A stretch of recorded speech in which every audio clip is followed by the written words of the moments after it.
నమస్తే, welcome to political bridge. దండోరా cinema movie ప్రమోషన్లో భాగంగా శివాజీ గారు ఆడవాళ్ళ డ్రెస్సింగ్ సెన్స్పై కొన్ని కామెంట్స్ చేశారు. కొంత చీప్ లాంగ్వేజ్ కూడా వాడారు. నిజంగా ఆయన అన్న మాటల్లో తప్పేముందండి?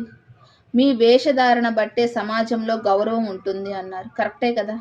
మనం రోల్ మోడల్గా ఉండాలి అనుకున్నప్పుడు మన భాష, వేషధారణ అనేది సమాజంలో గౌరవం పెంచేలాగా ఉండాలి. మన భారతీయ సంస్కృతి సాంప్రదాయాలలో పురాణాల నుంచి ఆడవాళ్ళని ఒక నిండుతనంతో చూడడం మనకున్న అలవాటు. అంతేకాదు, ఒక్క భారతదేశంలోని ఆడవాళ్ళని దేవతలుగా పూజిస్తుంటారు. అంత గొప్ప సంస్కృతి మన భారతదేశానిది. వీళ్ళు ఆయన అన్న మాటల్ని ఖండిస్తూ మహిళా సంఘాలు, సినీ ఇండస్ట్రీలోని సెలబ్రిటీలు మరియు సోకాల్డ్ మేధావులు వీళ్ళందరూ రెస్పాండ్ అవుతూ ఆయన అన్న మాటలను ఖండిస్తూ పోస్టులు పెడుతున్నారు కదా. వీళ్ళెవ్వరూ సమాజంలో ఆడపిల్లకి అన్యాయం జరిగితే రెస్పాండ్ అవ్వరు. ఒక ఆడపిల్ల చదువుకోవడానికి ఇబ్బంది పడుతుంది అంటే ఆర్థికంగా సహాయం చేయడానికి ముందుకు రారు. కానీ ఎవరైనా డ్రెస్సింగ్ సెన్స్పై కామెంట్స్ చేస్తే మాత్రం ఉపన్యాసాలు ఇవ్వడానికి ముందుకు వస్తుంటారు. వీళ్ళు చెప్పే ఫారిన్ కల్చర్లో ఆడవాళ్ళని ఏ విధంగా ట్రీట్ చేస్తారో వీళ్ళకి తెలియదు అనుకుంటా. ఒక్క మన భారతదేశంలోనే ఆడవాళ్ళని దేవతగా పూజించే ఒక గొప్ప సంస్కృతి మన భారతదేశంలోనే ఉంది.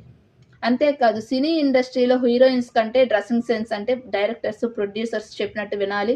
వాళ్ళకుండే రీజన్స్ వాళ్ళకుంటాయి. కానీ సినిమా ఇండస్ట్రీకి సంబంధం లేని వ్యక్తులు కూడా సొసైటీలో అదే డ్రెస్సింగ్ సెన్స్ ఫాలో అవుతుంటారు, స్కిన్ షో చేస్తుంటారు.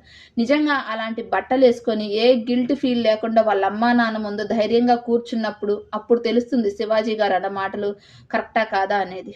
అంతేకాదు, 30-40 సంవత్సరాలు నిండిన ఆడవాళ్ళు కూడా అవే డ్రెస్సింగ్ సెన్స్ ఫాలో అవుతున్నారు. అవే బట్టలు వేసుకొని, అలాంటి బట్టలు వేసుకొని ఒకసారి వాళ్ళ పిల్లల ముందు, వాళ్ళ అత్తయ్య మామయ్య ముందు, వాళ్ళ తల్లిదండ్రుల ముందు కూర్చోమనండి ధైర్యంగా. లేరు. గిల్ట్ ఫీలింగ్ అనేది అప్పుడు ఉంటుంది. అంతేకాదు, ఆడవాళ్ళు నిండుగా ఉండడంలో తప్పే లేదు. ఎందుకంటే స్కిన్ షో చేస్తేనే అవకాశాలు వస్తాయి అనుకోవడం చాలా తప్పు. టాలెంట్ ఉంటే అవకాశాలు దానంతటా అవే వస్తాయి. ఎగ్జాంపుల్, సినిమా ఇండస్ట్రీలో సావిత్రి గారు, సౌందర్య గారు, సుమ గారు వీళ్ళంతా నిండుగా హుందాగా ఉంటారు, మనందరం చూసాం కదా.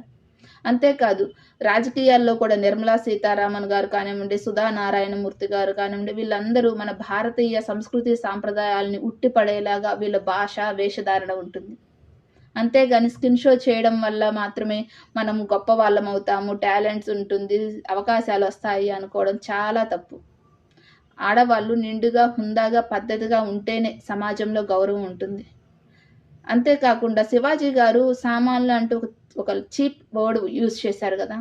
అమ్మతనానికి, ఆడతనానికి ప్రతీక. అలాంటి వాటిని సామాన్లు అని ఒక చెత్త లాంగ్వేజ్ వాడడం కూడా తప్పే. మీరేమంటారు? కామెంట్ చేయండి. వీడియో నచ్చితే లైక్ చేయండి, షేర్ చేయండి, సబ్స్క్రైబ్ చేయండి.